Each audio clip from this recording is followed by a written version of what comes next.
the magnificent natural beauty of the American national parks have gone many companies of the Civilian Conservation Corps to further projects which will guard this wealth of beauty against destruction by man and nature. It is not made work. Since it came into existence in 1916, the National Park Service has set up long-range plans for the preservation and enjoyment of the parks. And the coming of the Conservation Corps immediately presented the service with a strong, young force to put these plans into action. Atop the purple high country of North Carolina and Tennessee lies the Great Smoky Mountains National Park.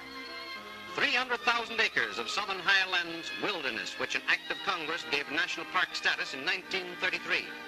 National parks are not built. God did that in the beginning. So work in them is directed at the preservation of their splendid features and the making of these features more comfortably accessible without disturbing natural conditions. Great Smoky, containing some of the highest peaks east of the Rockies and nearly 200 varieties of native flora, represents a typical American region which must not be destroyed. Fire, man's best servant and worst master, can sear a timbered area for generations to come. So despite the heavy rains in the southern mountains, every precaution is necessary.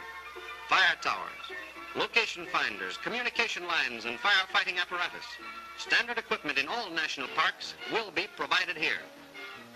Emergency conservation work funds are speeding the task of making the Great Smokies recreationally useful to the public. It is important that the few essential roads do not mar the park. Here's one through famous Newfound Gap, one of the unique spots 5,045 feet above the sea.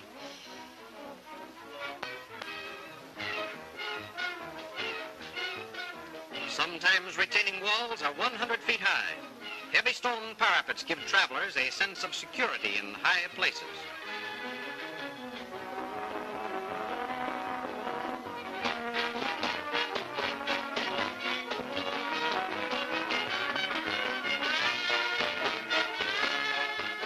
Heavy machinery up in the clouds.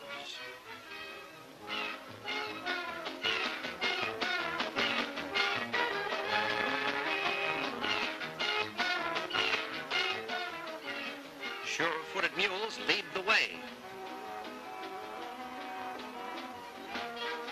Then the motor squadron.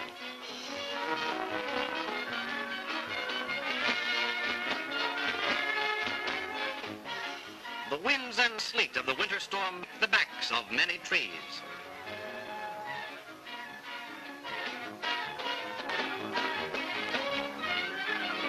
But those which fall are set up again in the form of bridges and guardrails.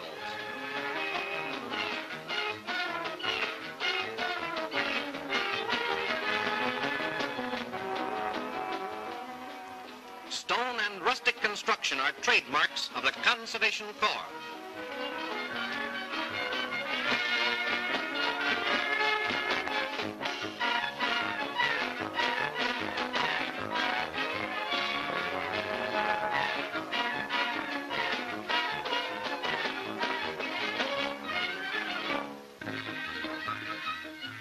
For centuries, fallen trees across racing streams have been the footbridges of these Anglo-Saxon mountain folk.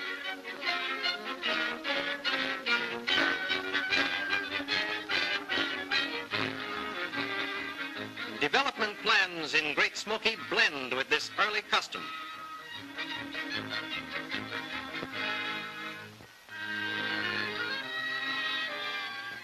Nature trails are delightful features of nearly all national parks.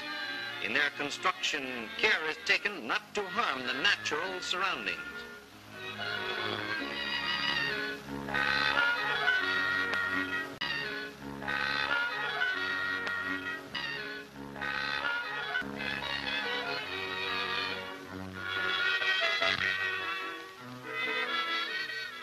A variety of wildflowers abound in Great Smoky, and their protection is important.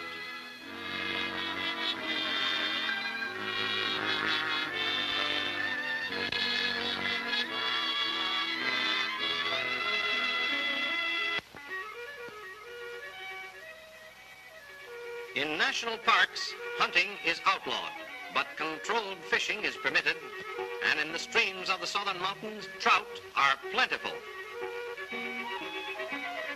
Natural spawning beds are provided.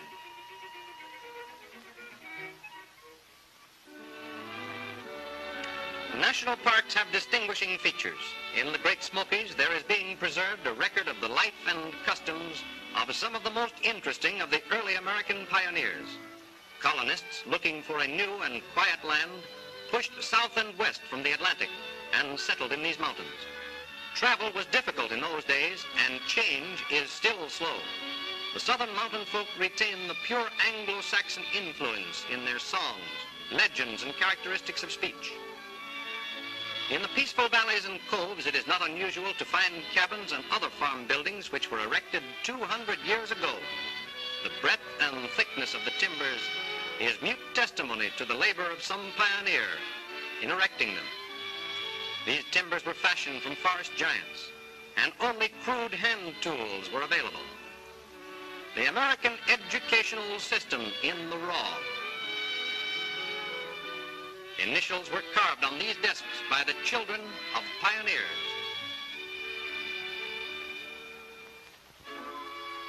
One of the proposed park museums, an exhibit of dramatic interest, will be this old rifle, known throughout the area as the Charlie gun. This was Cherokee Indian country. In one encounter between the Indians and advancing white settlers, according to the still prevailing legend, Charlie, an heroic Cherokee, surrendered on the promise that his haunted and harassed tribesmen would be saved from death. According to the story, he arranged for one of his companions to shoot him from ambush after his surrender, saving him from the imprisonment he had elected to endure. This is the gun which was used. The Act of Congress establishing Great Smoky Mountains National Park prohibited any direct appropriations for development until such time as certain commitments had been fulfilled by the original owners of the land. But when the Emergency Conservation Work Program was undertaken, it was found possible to assign Civilian Conservation Corps units to much of the preliminary and important work which needed to be done. At times, there have been as many as 15 Conservation Corps camps in the park, with a working force of approximately 3,000 men.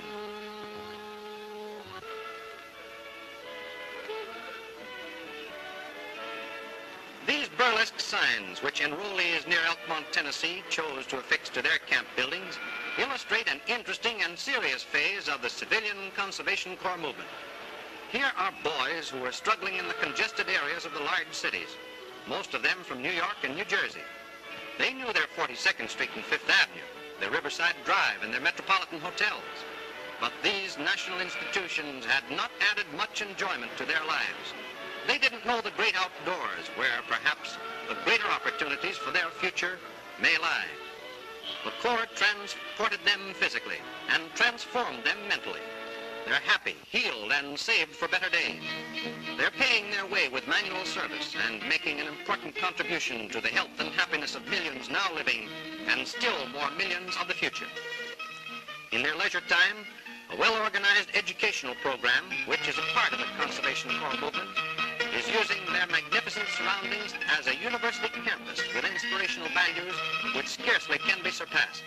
Practical knowledge more applicable to present-day needs than any they have acquired before is being given them. And they look to the future with high hopes and high chins.